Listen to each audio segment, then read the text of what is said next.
ഒരിക്കലൊരു ടീച്ചർ ഒരു പറ്റം ബലൂണുമായി ക്ലാസ്സിൽ വന്ന് ഓരോരാൾക്കും കൊടുത്തു. അവരവരുടെ പേരുകൾ എഴുതാൻ ടീച്ചർ കൽപ്പിച്ചു. കുട്ടികൾ അത് ഭംഗിയായി നിർവഹിച്ചു. ടീച്ചർ അതൊക്കെ എടുത്ത് ഒരു ഹാളിൽ കൂട്ടിയിട്ടു. അവരവരുടെ പേരെഴുതിയ ബലൂൺ തിരഞ്ഞുപിടിച്ചെടുക്കാൻ വേണ്ടി 5 മിനിറ്റ് അനുവദിച്ചു.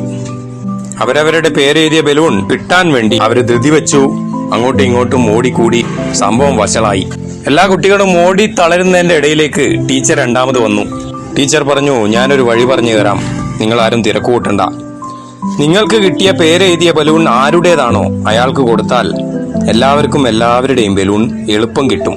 തിക്കും തിരക്കും ഒഴിവാക്കാനും പറ്റും.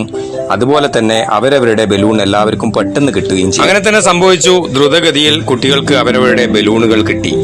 ടീച്ചർ പറഞ്ഞു, ഇതാണ് യഥാർത്ഥത്തിൽ ജീവിതത്തിൽ സംഭവിക്കുന്നതും. നിങ്ങൾ നിങ്ങളെ മാത്രം ശ്രദ്ധിക്കുന്നത് കൊണ്ടാണ് കാര്യങ്ങൾ കൈവിട്ടു പോകുന്നത്.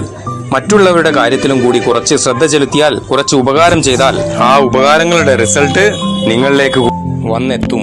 ഈ ഒരു വീഡിയോ തരുന്ന മോറൽ സ്റ്റോറിയും അത് തന്നെയാണ്. ഹാപ്പിനെസ് എന്നത് നിങ്ങൾക്ക് വേണ്ടി മാത്രമുള്ള സംഭവങ്ങൾ തേടി നടന്നാൽ നിങ്ങൾക്ക് ലഭിക്കുന്ന ഒന്നല്ല, മറിച്ച് മറ്റുള്ളവരുടെ ആവശ്യങ്ങളും കൂടി തേടിപ്പിടിച്ച് കൊടുക്കുമ്പോൾ നിങ്ങളുടെ ആവശ്യങ്ങളും അവരുടെ ആവശ്യങ്ങളും കൂടി നിറവേറുമ്പോൾ കിട്ടുന്ന ഒരു സന്തോഷം, ആ ഒരു സംഭവം, അതാണ് ഹാപ്പിനെസ്. വളരെ നല്ലൊരു മെസ്സേജ് അല്ലേ? നിങ്ങൾക്ക് ഇഷ്ടപ്പെട്ടാൽ നിങ്ങൾ മറ്റുള്ളവരിലേക്ക് കൂടി ഒന്നെത്തിക്കുക. Navas diary signing off. Bye by.